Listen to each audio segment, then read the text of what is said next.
So when you come into Overeaters Anonymous, you might hear the phrase or the terminology suggesting that your overeating is a disease. So this might be something that's a little bit difficult for you to buy into. So I wanted to take a video to talk about it for a minute. Is it a disease?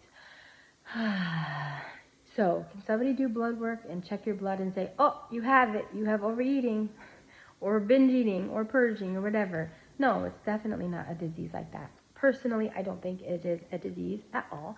I think the reason that the term disease is often being used is that it's in an attempt to help us to be more compassionate, both with ourselves and for other people who are struggling with addiction. Because we do hear addiction being called a disease a lot. And I think the reason why, again, is that we're just trying to express an idea. And when we say the word disease, we can clearly understand quickly, okay, it's not your fault, it's not my fault, it's just something that happens. And I think it is trying to breed, like I said, more of an attitude of compassion and sympathy for those who are being affected by addiction. So kind of like if you think of like somebody who has anxiety, you know, there are certain criteria that need to be met before they're diagnosed with anxiety or depression. Some of these other things that affect us, not in physical ways, but ways that we can see in the way that we behave or in our moods. So I think that the idea here is to consider it more of a disease in kind of like one of those categories. But again, it's not something that I view as a disease at all. I think that, again, a lot of the verbiage that we see in addiction recovery groups, meetings, and programs is this idea that it's a disease that we have to live with for the rest of our life, that it's uncurable, that, once an addict, always an addict. We just, got lucky enough to draw the lottery on, oh, we were born with this or whatever it is. We have an allergy to food or sugar or whatever it is. And, poor us, we just have to live with it for the rest of our life. I don't believe in any of those things at all. You can look at the other videos that I posted here on this playlist to kind of go into that a lot more deeply. But no, I definitely think that it is something that is appropriate for us to have compassion for ourselves and compassion for other people who are affected by addiction. But I don't like this idea that we're looking at it as something we don't have control over or can't be cured of, that we just have to live and figure out how to live our life around at all. The condition that we're struggling with is not being an addict. The condition we're struggling with is being a human who hasn't yet figured out how to let God do God's job in our lives. But once we figure that out, we will be recovered. And I can tell you that as someone who's moved through this experience. I was a hopeless, helpless sugar addict for decades. I mean, I had a severe disorder. Like, my ex-husband would go out of town and I would go to the store and fill up the cart with cartons of ice cream and boxes of sugar cereal and donuts and everything that I wanted to eat. And I would go home and that's all I would not just eat, that's all I would do for days and days while he was gone. I would eat containers of ice cream and boxes of cereal. My tongue would be raw and sore. My gums would hurt. My indigestion was horrible. Bathroom stuff was happening, and I would just wait until all of that discomfort subsided just enough for me to be able to tolerate eating more and gorging myself and binging even more. And that's how I lived my life, and it was awful. I topped the scale at over 300 pounds, and everything just looked like madness, absolute madness to me.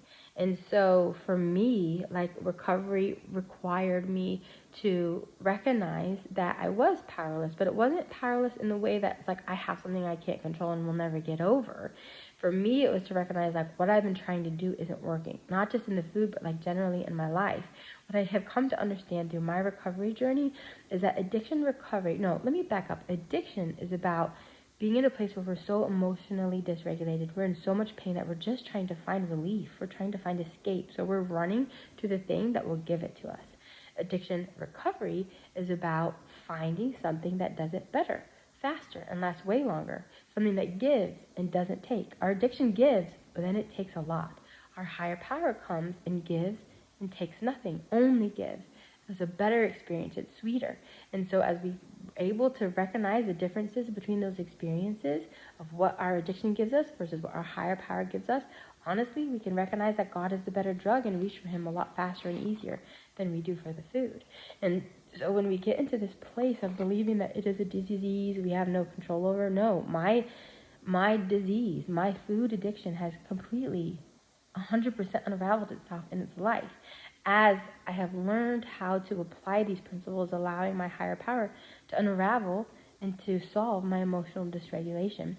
I hope that answers your question. You can look down in the description below to see links to several more videos. I will answer this question and go a little deeper into some of these things that I've talked about a lot more thoroughly. But for this video, I just want to answer the question, is overeating an incurable, awful disease that you were just born with for you?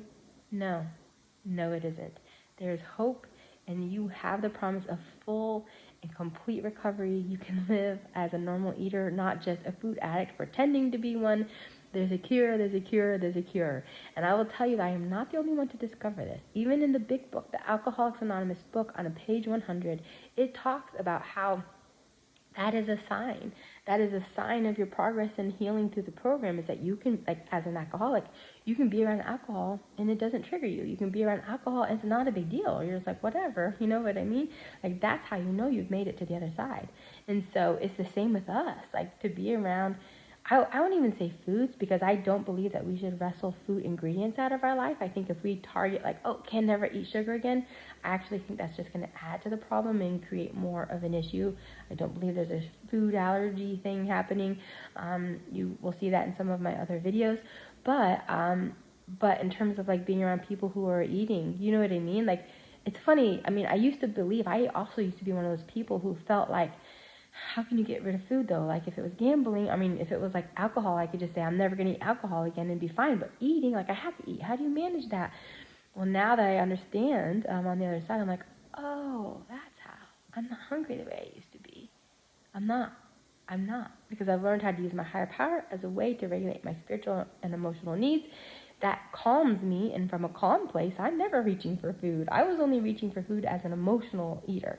Now that I'm not an emotional wreck, because I've learned how to use my higher power to calm me. Because sometimes I am an emotional wreck, but I don't look for food to solve that problem anymore.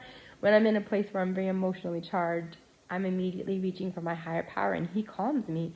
He calms my nervous system and brings me back to a place of peace, serenity, joy, and security. So I'm not reaching for food because I was an emotional overeater. You know what I mean? So now that I've learned how to regulate my emotions with something more powerful, something that never takes, only gives, I have no use for my addiction. I have no use for food. Zero. It was counterfeit to the real thing. And so that's been the cure. My life is pretty good, and I love food. I love food probably for the first time ever. So you have a lot to look forward to. Don't buy into this incurable stuff, okay?